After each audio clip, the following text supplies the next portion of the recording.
Olá, amados. Estamos aqui para trazer uma palavra de Deus e eu creio que Deus tem falado aos nossos corações e ao meu coração e espero que aquilo que Deus tem colocado no meu coração seja exatamente aquilo que vai entrar no teu coração e por isso não depende das minhas palavras, mas da graça do Senhor, porque é o Espírito que escreve com dedo de fogo em nossos corações aquilo que está na vontade do coração do Pai.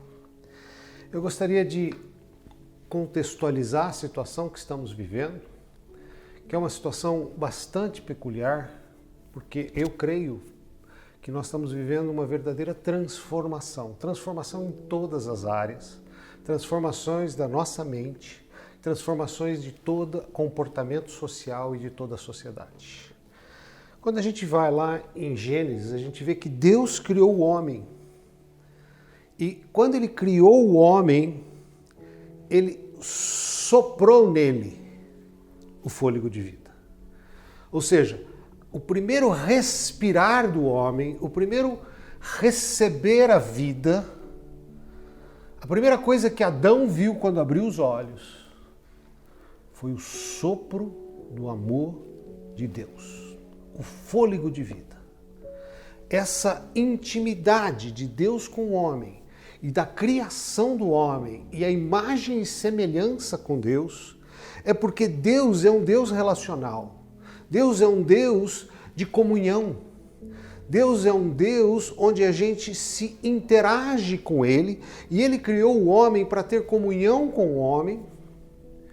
E esse Deus relacional que nos criou, Ele quis que nós tivéssemos a imagem dEle e a semelhança dele e fôssemos fonte de transbordar do amor dele. Olha que coisa louca. E o que nós estamos vivendo hoje? Nós estamos vivendo hoje uma epidemia, uma pandemia, que vem e ataca algumas pessoas de uma forma violenta e às vezes até complicando o pulmão, ou seja, o pneumo. Ou seja, o fôlego de vida. Ele ataca justamente para retirar o fôlego de vida que Deus colocou em nós. E aí, o que acontece quando esse vírus ataca algumas pessoas já mais fragilizadas? Elas acabam entrando em quarentena, entrando em isolamento, exatamente o oposto da qual nós fomos criados, que era de relacionamento e de comunhão. E isso faz com que a gente seja retirado desse relacionamento. E já existem histórias da humanidade, existem situações onde tentaram criar um exército de crianças que fossem guerreiras e retiraram essas crianças de suas mães. E por falta de relacionamento humano, muitas dessas crianças perderam muitas das cognições. Algumas ficaram cegas, outras ficaram surdas. E depois, quando acharam essas crianças, as crianças com mais de 2 anos eram irreversíveis, as de até 2 anos, muitas delas conseguiram se reverter, mas com o toque humano, essas cognições voltaram. O amor, o colo, o relacionamento. Nós fomos criados para relacionamento. Nós fomos criados para ter toque, para ter conversas, para estar juntos. E isso tem nos separado. Por isso, quando eu olho a situação que estamos vivendo, ela é notória. Muitos têm muitas interpretações, mas eu vejo que Deus está nos levando a um momento ímpar.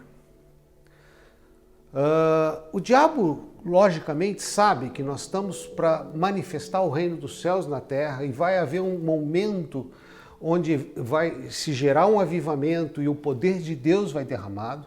E ele tenta combater isso com todas as forças. E aí ele ataca a nossa fonte de vida. E, obviamente, tudo que ele tenta fazer, com a permissão de Deus, a soberania, a majestade e a grandeza do nosso Deus, consegue reverter aquela situação de tristeza numa situação de vitória. quando ele leva José para o calabouço. Ele tirou José lá da terra de Canaã, junto com seus irmãos, e conduziu José a estar bem perto de Faraó. Ele estava na prisão, embaixo do poder de Faraó. Ou seja, quando ele tenta destruir José, ele trouxe José para junto de Faraó, para trazer livramento para o povo de Israel. Aquilo que ele tenta destruir, Deus vai e transforma aquilo em vitória. Davi, com a promessa de ser rei, passou a ser perseguido por Saul, precisou se esconder e nesse tempo de fuga montou um exército e quando realmente se apresentou com apoio popular e com todo mundo o ovacionando como rei de Israel. O próprio Jesus. Quando ele começou a fazer festa no inferno, que ele tinha matado o Filho de Deus e destruído a obra do Senhor, e achava que tinha conquistado o poder maior, ele se deu conta que Jesus foi lá na casa dele, roubou dele as chaves do inferno, das chaves das cadeias que nos prendiam e nos libertou e ressuscitou. Aquilo que o diabo tinha conquistado através de Adão, agora ele perde através de Jesus. E nós estamos vivendo esse tempo onde está vindo essa guerra, tentando nos destruir. Mas vai haver uma inversão, vai haver uma revolução, vai haver uma guinada, onde nós vamos reverter esse quadro. E eu creio piamente que viveremos e participaremos e seremos conjuntamente com Deus a extensão do seu braço de poder na terra, para levantar um reino dos céus na terra, no nosso tempo. Eu creio nos próximos 30 anos da manifestação do reino de Deus na terra e que várias nações vão se levantar com o poder e a glória do Senhor sobre este mundo, como nunca antes visto na história. Por quê? Porque Jesus veio para que tenhamos vida, e vida em abundância. Quando a gente ora o Pai Nosso, venha a nós o vosso reino, é para que o reino dos céus desça à terra. Nós estamos esperando dias onde manifestação dos céus na terra abundantemente, onde o reino de Deus será implantado na terra. E o diabo ele veio para matar, roubar e destruir. Nesses dias nós estamos vendo ele roubar a comunhão, os relacionamentos, nós estamos vendo ele matar a esperança, tentar tirar a fé. Há várias passagens na Bíblia que diz que muitos desfalecem nesse tempo. Mas eu estou convocando você para ficar firme, porque vem coisa muito boa. Não seja como os apóstolos que quando viram Jesus sendo açoitado, fugiram. Só ficou João. Mas eu te digo, haverá uma reviravolta. Haverá algo que vai surpreender a todos nós. E ele veio para matar a nossa fé. E veio para destruir o mundo da economia, destruir as condições financeiras, destruir essa estrutura que nós vivemos. Mas quando eu olho tudo isso acontecendo e vou para o estudo dos 7 montes, das 7 áreas de influência na sociedade, as áreas onde a gente sabe que Deus está levantando o seu povo para fazer a diferença nesse mundo. E a gente começa pela área da igreja. A igreja está se levantando como nunca antes. A igreja está se fortalecendo como nunca antes, como centro de coordenação de toda essa ação de domínio sobre cidades, estados e nações, sobre a manifestação do reino de Deus na terra ainda nesse tempo. E aí quando você olha a tendência ao isolamento, há várias ondas da igreja nos lares, da igreja em casa, e agora com essa coisa de virtual, todo mundo talvez tenha uma certa dificuldade a voltar ao presencial, mas há uma revolução e Deus quer levantar um povo que vai coordenar cada uma das áreas de atuação na sociedade. As pessoas que têm um chamado específico para o ensino serão cobertas protegidas, amparadas, direcionadas, administradas pela igreja, pelo grupo de intercessão, pelo grupo de oração, por revelação, por mover profético, por ações da palavra de Deus na vida deles. Terão insights, terão ideias geniais, terão inovações fantásticas. Por quê? Tudo está mudando. E quando a gente fala numa revolução, num movimento novo, nós vivemos isso há 500 anos atrás, que foi o renascentismo. Também logo após uma grande praga, uma grande pandemia, que dizimou milhões de pessoas. Mas a sociedade começou a mudar. Mudou a cultura, mudou o mundo dos negócios, mudou o mundo da comunicação, mudou o mundo das artes, mudou as relações familiares. Tudo começou a mudar ali, no renascentismo. Logo após a peste negra, a peste bubônica. Só que naquela época as transformações e o processo, porque tudo acontece em processo, nada é tão instantâneo. O processo daquela época ele era muito mais demorado do que é hoje. Naquela época algumas mudanças levaram séculos, como a Revolução Industrial. Hoje nós vamos levar anos, talvez décadas, mas vai ser muito mais veloz, muito mais rápida. E não é assim, amanhã já mudou tudo, é um processo, apesar de ser mais rápido, ainda assim será um processo. Por exemplo, nós estamos vendo as pessoas saindo dos seus trabalhos e trabalhando em casa, em home office. Meu escritório está funcionando em home office, todos os meus funcionários estão trabalhando em home office, até minha secretária. E há algumas previsões que dizem que 30% a 40% desse pessoal não volta mais para as empresas, vão continuar trabalhando em home office, por vários fatores. Primeiro que o transporte, 2, 3, 4 horas de transporte é minimizado. Segundo que a estrutura da empresa pode ser reduzida, porque eu vou ter menos gente na empresa e vou ter o mesmo volume de pessoas trabalhando para a empresa. Terceiro, que vai gerando todo um novo relacionamento, uma nova economia. E, obviamente, isso pode acontecer. No mundo empresarial, no monte dos business, no monte dos negócios, vai haver uma transferência de riquezas muito grande. E eu creio piamente que vai sair do reino das trevas para o reino da luz. Vai sair da mão do ímpio para a mão do temente a Deus. Mas como isso? Eu quero. Aí todo mundo começa a falar, não, eu quero ser este cristão que vai receber essa enxurrada de bênçãos e de riquezas que virá. Não será para todos. O que é fiel no pouco, será fiel no muito. Aqueles que não têm o coração no dinheiro, aqueles que ao receber muito mais do que precisam, sabem que não precisam desse muito mais e serão pessoas que terão coração para as obras, que terão coração para o reino, estarão com a visão de abençoar o reino e não a visão para si. E Deus conhece o coração do homem, e Deus sabe aqueles a quem Ele chama.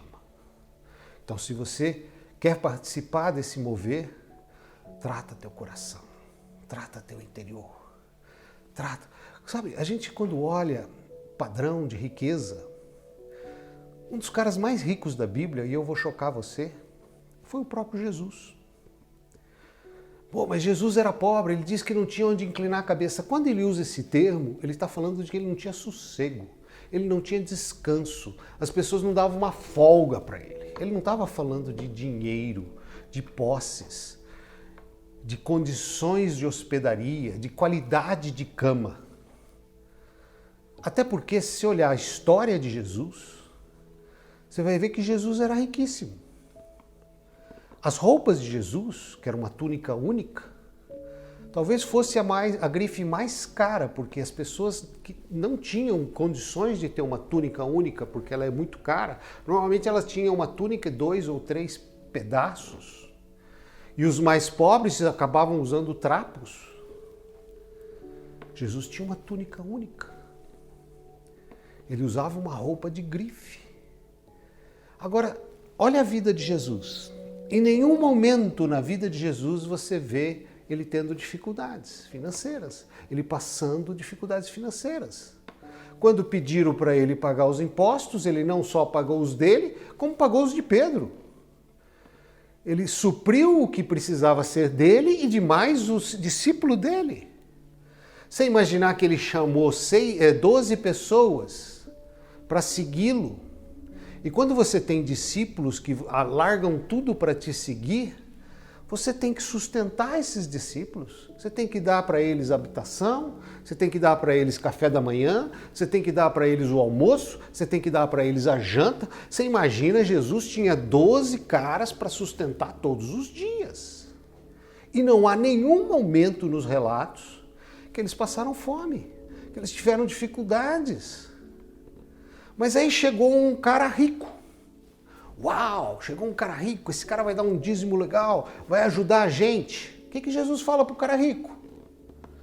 Vai, vende tudo. Putz, ótimo, vende tudo, traz a oferta para a igreja. Não. Vai, vende tudo, dê aos pobres. E vem e me segue. Peraí, ele já tinha 12 bocas para alimentar, fora dele. E agora ele pega um cara que manda vender tudo, abrir mão de tudo, não trazer nada para o grupo, e ainda ia ser mais uma boca para ele sustentar? Ele era abastado, porque só faz isso quem tem o que precisa. E ele fez isso. E ele faz isso em toda a Bíblia. Teve um momento que tinha 5.000 homens, talvez mais de 15.000 pessoas passando fome. O que ele faz? Traz para eles o alimento necessário para todos. E ainda até sobra. Vocês já viram isso? Então, assim, quando a gente imagina Jesus, a gente tem que entender que Jesus tinha um contato direto com os céus. Jesus sabia que nos céus tem ruas de ouro e riquezas sem fim. Mas ele conseguia se comunicar com o Pai, se comunicar com os céus, e ele, tendo todo acesso a toda a riqueza nos céus e na terra, se limitava àquilo que ele precisasse. Ao contrário da nossa mente humana, que já quer acumular, já quer ter reserva, já quer fazer poupança, um planejamento a longo prazo, deixar herança para os filhos, pensar em 3, 4 gerações. E é interessante que eu conheço algumas pessoas que deixaram riquezas para 5, 6, 10 gerações. E não foram suficiente uma só, que essa geração de primeira linha de herdeiros começa a se degladiar. Começa a se matar, começa a brigar um com os outros e destruir o próprio patrimônio. Porque aquilo que foi deixado para dar estabilidade só trouxe guerra e divisão. Então, e aí você vê Jesus nessa relação direta com o Pai, trazendo o que ele precisasse, não tendo limites, não tinha limites para o que ele precisasse. Uma hora 15.000 pessoas, outra hora 12.000 pessoas, não importava. Ele tinha sempre o suprimento necessário. Sempre o suprimento necessário. E nós, eu estou só falando isso para entender que existe todas as áreas de influência, nós estamos falando do mundo do business, mas você imagina que da mesma forma que muita gente vai começar a trabalhar em casa, no home office, e o ensino, que para nós ainda está sendo uma grande novidade, que agora está sendo à distância e a gente não sabe mais quando que vai voltar o presencial e como que vai ser essa relação do presencial e do à distância. Para alguns países já existia o homeschooling, então eles já tinham alguma ideia de como isso funcionava, para nós é tudo novidade. E a gente às vezes tem uma imagem um pouco distorcida da universidade à distância, do ensino à distância, que não era de boa qualidade, mas isso vai ser um processo, vai ter que ser repensado, vai ter que ser reestruturado, talvez meio a meio à distância, meio presencial. Sabemos que crianças pequenas, quando os pais trabalham fora, precisam ficar o dia inteiro na escola, mas adolescentes e jovens já nem tanto. E agora que as escolas talvez venham a retomar o ensino, mas não vão poder colocar 40 alunos dentro de uma sala de aula, talvez só coloquem 20. E nós passamos por um processo intermediário que 20 vão num dia, os outros 20 vão no outro dia. Enquanto um vai, o outro assiste em casa. Enquanto o outro vai, o outro assiste em casa. Nós não sabemos, é todo um processo de transformação enorme em todo o sistema de ensino. Sabemos que na década de 90 houve uma experiência que chamava telecurso segundo grau de alfabetização, que na época o governo gastou 30 milhões de dólares para produzir um curso de alfabetização. E esse curso ficou 10 anos alfabetizando as pessoas pela televisão. E alfabetizou 6 milhões de pessoas. E aí quando você olha isso, o custo de alfabetizar uma pessoa foi 5 dólares. É quase nada. E é interessante porque já foi uma experiência ainda muito distante dessa ideia virtual e que já funcionou maravilhosamente bem. Então, nós estamos vivendo uma grande incógnita. O que vai acontecer? Em alguns países onde existe o ensino à distância, eles têm semanalmente comunhão com as crianças que estudam em casa, para que elas tenham comunhão, eles vão a parques, eles vão a lugares públicos, eles têm o relacionamento social. Algumas dessas, aliás, quase todas as crianças que estudam nos lares, elas são coordenadas por uma instituição, por uma ONG, por uma igreja, por um condomínio. Então eles têm ali todas as atividades, tem todo o material didático, e nós vamos ter que desenvolver tudo isso, não sei como e não sei estruturalmente como se faz uma prova. O fato é que você tem, através desses exames coletivos, um resultado, em muitos casos, tremendamente positivo. Que às vezes a criança que fez a escola nos lares, em muitos casos, inclusive, tem notas muito melhores do que os presenciais. Então, isso tudo, não quero dizer que vai ser assim, mas isso tudo está aberto, totalmente aberto, para um mover que nós nem sabemos o que vai acontecer. As mídias sociais, as mídias tradicionais estão sofrendo transformações enormes. Quem não recebeu aí umas imagens colocando assim a mesma reportagem em 3 ou 4 canais diferentes? E aí você vê aquele que só propaga a desgraça e aquele que propaga o bem na mesma notícia. Na mesma notícia você vê vários veículos de informação fazendo ela de forma diferente, contando a mesma história de forma diferente. Nós somos portadores das boas notícias, das boas novas. O diabo, ele é portador do terror, do horror, do pânico, do medo, do caos. E aí você começa a discernir isso. E se vai haver uma revolução e uma manifestação do reino de Deus na terra, e vai haver uma transformação na comunicação, pode ter certeza, essas coisas vão começar a aparecer cada vez mais. E nós vamos poder discernir e escolher. Então vai haver uma mudança, já está havendo uma mudança muito forte nos meios de comunicação. Nas artes, gente, nós vamos ter que mudar o processo de arte. As pessoas estão desesperadas porque como vão ficar os teatros, os cinemas? Provavelmente vão reduzir a metade as suas ocupações. Mas a arte, da mesma forma que a gente vai lá para o renascentismo e vê que houve mudanças em todas as áreas, e a arte, ela houve uma mudança do racional para o emocional, a arte sofreu um processo de transformação, onde antes ela só atendia a lógica, e aí ela passou a atender a alma, ela passou a ser algo que mexia com o coração das pessoas. Você vê em várias áreas essa arte que começou a revolução no renascentismo em todos os sentidos. Se você olhar a pintura, surge do realismo, o impressionismo, que é uma arte que você tem que exercer sua mente para entender a pintura. E agora, o que vai acontecer com a arte? Hoje a arte já é muita emoção.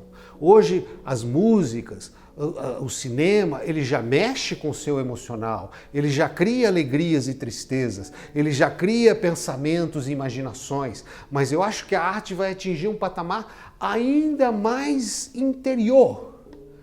Eu acho que nós vamos começar a produzir artes no mundo espiritual, artes no mundo do invisível e do sobrenatural. Da mesma forma que aquele cara que fez o filme de Jesus teve algumas experiências sobrenaturais durante a filmagem daquele filme, e aquele filme impactou toda uma sociedade. E aquele filme acabou sendo um precursor de muitas coisas que ainda estavam fechadas e lacradas. Por exemplo, aquele filme foi uma produção independente porque foi recusado pela máfia da indústria cinematográfica, e quando ele arrecada $1 bilhão, faz com que toda a indústria cinematográfica fique se questionando, porque para eles o valor é dinheiro, não é a informação.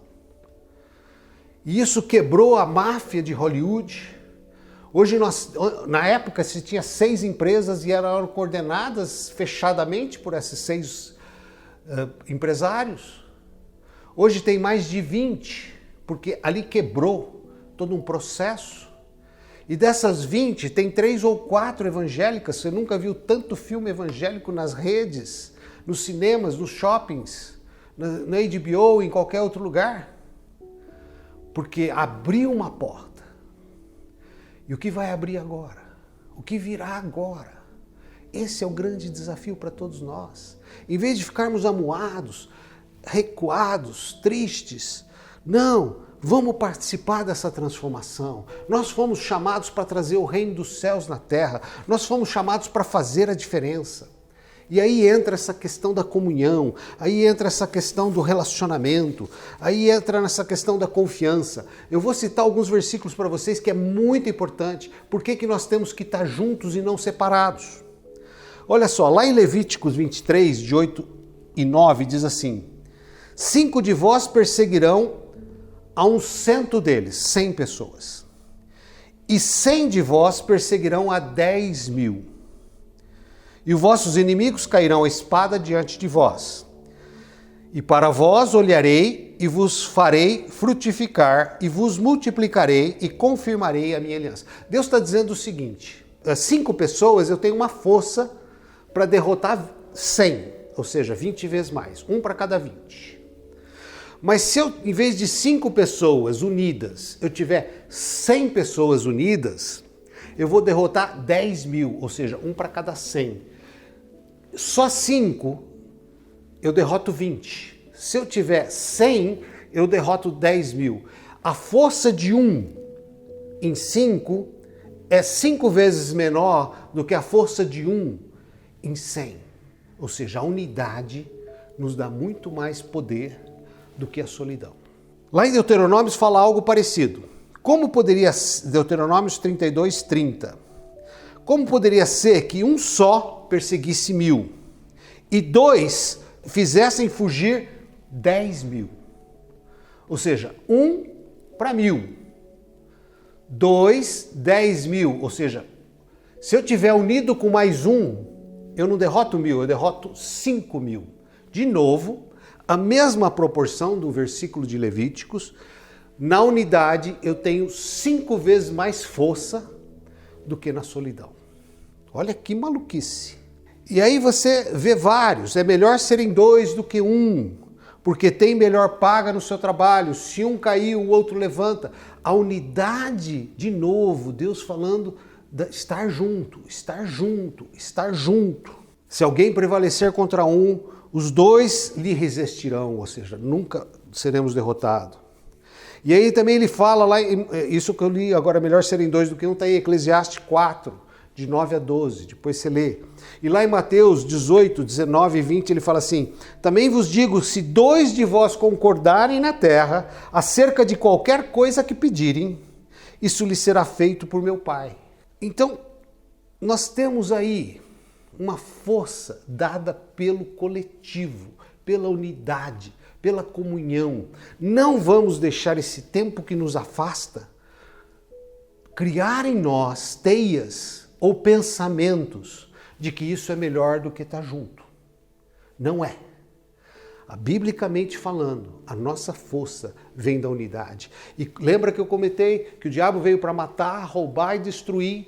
Ele está tentando tirar o fôlego de vida, ele está tentando tirar a nossa comunhão. Mas nós nos levantaremos com um fôlego muito maior do que antes. Como Caleb, com 85 anos, estava com uma força maior do que quando tinha 40 anos. E foi, conquistou e derrubou gigantes e venceu. Moisés, com 80 anos, tirou o povo do Egito com muito mais força do que o ímpeto dos 40 anos.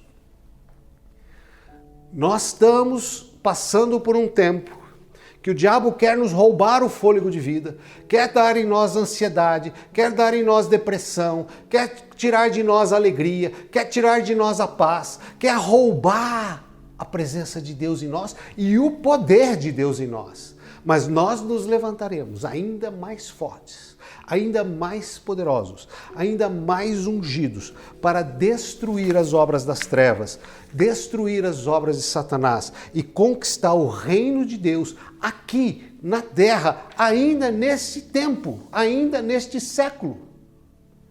E vamos levantar nações de Sião, nações tementes a Deus.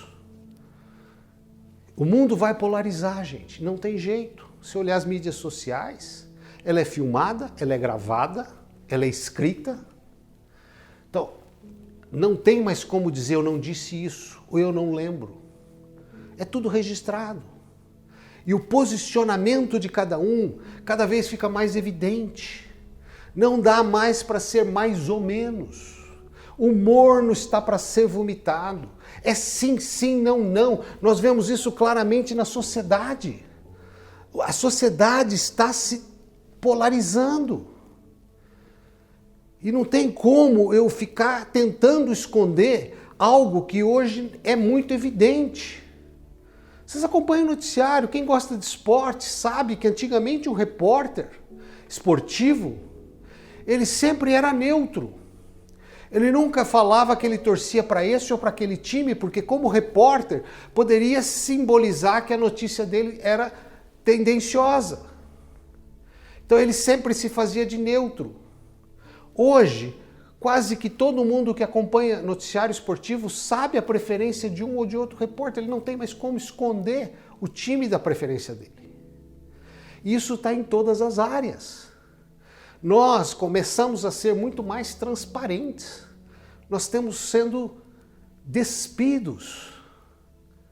E como Adão teve vergonha da sua nudez, Jesus nos restitui o lugar do Éden, onde a nossa nudez, por ser pura, não teme ser exposta. Mas a nudez de Adão, por ter pecado, faz com que ele tema a exposição. Então, o mundo vai começar a ver para que time você torce, para que lado você anda. Se você está com Jesus, se você está com o Senhor, a transparência não vai te envergonhar. Agora, se você está com o pé no mundo, você vai se esconder do Senhor. Vai fazer como Adão. Adão, por que você se escondeu? Porque estava nu. E a gente vê que a sociedade hoje está muito exigente. Ela não aceita mais isentões, pessoas ensaboadas. Ela já olha isso e não gosta. Ela quer transparência, ela quer verdade ou mentira. Ela não quer mais ou menos. É sim, sim e não, não. E a Bíblia diz que o morno será vomitado. Nós estamos vivendo um tempo de polarização. Isso faz com que a gente seja amado e odiado por muitos. É impossível agradar a todos. Por mais que eu queira, por mais que eu esteja convicto de uma palavra da verdade, como a Bíblia é a palavra da verdade, muitos a odeiam e não se convencem disso. Então, a hora que eu assumo a Bíblia como a palavra da verdade, eu vou ser amado por muitos. Mas vou ser odiados por muitos. A própria Bíblia fala isso. Os que me seguem serão perseguidos. Então, querido, o que eu quero deixar para você é que, da mesma forma que ele fala quando dois clamarem, ele responde dos céus, ele também fala que um cordão de 3 dobras não se rompe. Vamos nos unir em Jesus. Vamos estar juntos. Não vamos deixar esse tempo de quarentena nos afastar. Não vamos deixar essa cilada, essa grande armação nos derrotar. Porque há algo muito maior que Deus já tem preparado para aqueles que o temem. Tem algumas passagens que são assustadoras. Se eu não antecipasse a minha volta, não ficaria ninguém. Mas nós não vamos nos rebaixar. Nós não vamos nos afastar da presença de Deus. Nós temos um lugar secreto. Nós mesmo estando nesse tempo, nós temos o nosso esconderijo, o nosso colo do Pai. Nós temos um relacionamento com a Trindade. Deus nos conforta. Deus abre os nossos olhos. Deus nos levanta a cada manhã. Inclina teu coração ao Senhor. O Senhor vai te sustentar todas as manhãs. E como esse culto é à distância, eu não posso fazer um apelo para você vir à frente, mas eu posso fazer um apelo para você. Curva teu coração nessa hora e vamos orar. Pai, eu sei que o Senhor é um Deus onipresente, onipotente e onisciente. E o Senhor é um Deus livre, que move aqui quando estamos em congregação, em comunhão, mas também move nos lares nessa hora, onde quer que esteja cada um dos teus filhos. Mesmo que ainda seja um áudio gravado sendo ouvido num carro, o Senhor pode tocar o coração, tocar a mente, Pai. Guarda a mente de cada um dos teus filhos, Senhor. Há tantos cochichos, há tantas palavras negativas, mas o Senhor é um Deus de amor. Não existe nenhuma seta maligna que venha do Senhor. Por isso, querido, todas as palavras que te deprimem, todas as palavras que tentem te afundar, rejeita em nome de Jesus. De cada 500 cochichos ou pensamentos que te vêm à mente, meia dúzia serão: você consegue, vá em frente, estou contigo, nenhum mal te acontecerá. Você é mais do que vencedor em Jesus Cristo. Agarre nessas meia dúzia e jogue fora 496 palavras que não vêm de Deus. Alimente a sua mente com as promessas. Alimente os seus pensamentos com a verdade de Deus. Tira, sai, remova todo o cochicho. Se revista das armaduras de Deus. Se proteja das ciladas do inimigo. O inimigo está nos rodeando e tentando nos destruir. E saiba que nem você que está desempregado, nem você que está com dificuldade financeira, nem eu mesmo que não consigo realizar meus trabalhos, nenhum de nós é pobre no reino de Deus, porque Deus nos dá um livre acesso ao trono da graça. E a gente chega lá e Deus nos dá uma casquinha de ouro do chão para nos suprir, para nos sustentar, para nos alimentar, para nos manter em pé, para nos abençoar. Ô Senhor, ajuda-nos a te adorar, Pai, independente da circunstância. Como José, Senhor, como José no calabouço, Pai, que ainda mantinha a fé em Ti, Pai. Como Paulo, mesmo tendo sido açoitado e preso, ainda te adorava, Pai.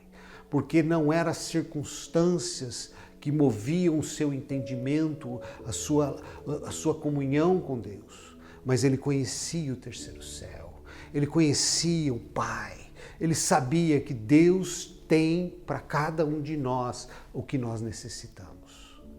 E que o Senhor possa, Senhor, tocar nos nossos corações nesse final de culto, Pai, para que possamos nos alimentar mais e mais da Tua presença e superar essa fase, que nenhum de nós sabe quanto tempo vai levar e como vai terminar.